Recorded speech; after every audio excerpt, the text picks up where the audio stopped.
Madame la Présidente, chers collègues, je vous transmets toute la gratitude des habitants et habitantes d'Occitanie qui, depuis 10 ans, perçoivent le travail accompli grâce à la politique volontariste que nous menons en Occitanie.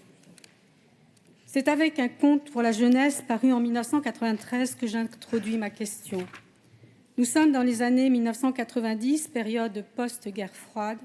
Nous vivons une expansion des démocraties et d'efficacité dans le maintien de la paix. Toute la journée, Flonflon joue avec Musette, tantôt d'un côté du ruisseau, tantôt de l'autre. Mais un soir, le papa de Flonflon dit « Mauvaise nouvelle, la guerre va bientôt arriver ». Et le lendemain, à la place du ruisseau, il y a une haie d'épines. Cela dura si longtemps qu'on pensait que c'était pour toujours. Mais un jour, il y a eu un grand silence au lieu du bruit de la guerre. Le papa revint fatigué. Il dit « Voilà, la guerre est finie ». Mais Flonflon voyait bien que la haie d'épines était toujours là. Et Musette était toujours de l'autre côté de la haie d'épines. Flonflon dit « Ce n'est pas vrai, la guerre n'est pas morte ». Le papa soupira. La guerre ne meurt jamais. Elle s'endort de temps en temps. Il faut faire attention de ne pas la réveiller.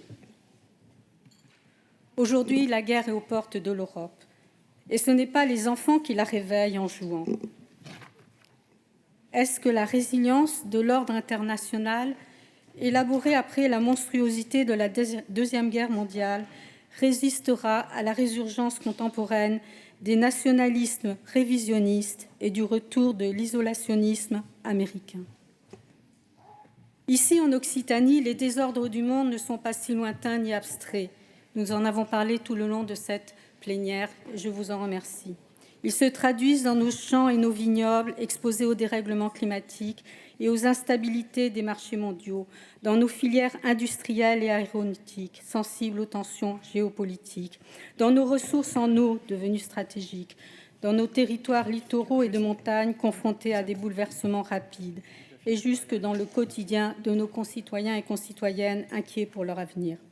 Ici, région à la fois la plus impactée par le changement climatique et l'une des plus attractives d'Europe, nous sommes en première ligne face aux conséquences conjuguées du dérèglement climatique, du retour des conflits, de l'affaiblissement du multilatéralisme et des replis nationalistes.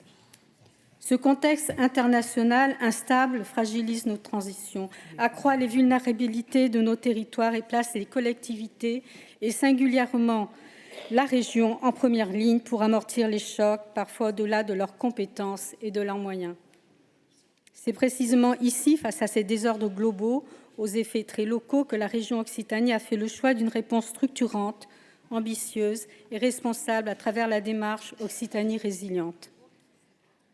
Mais cette ambition ne pourra pleinement se déployer sans un engagement clair, durable et renforcé de l'État et de l'Union européenne, à la hauteur de l'exposition exceptionnelle de notre territoire. Madame la Présidente, sans vouloir plomber l'ambiance, dans un monde marqué par de profonds désordres internationaux, quelle action la région engage-t-elle pour obtenir de l'État et de l'Europe la reconnaissance de nos spécificités, ainsi que les moyens réglementaires, financiers et stratégiques indispensables pour agir à la hauteur des enjeux? Merci.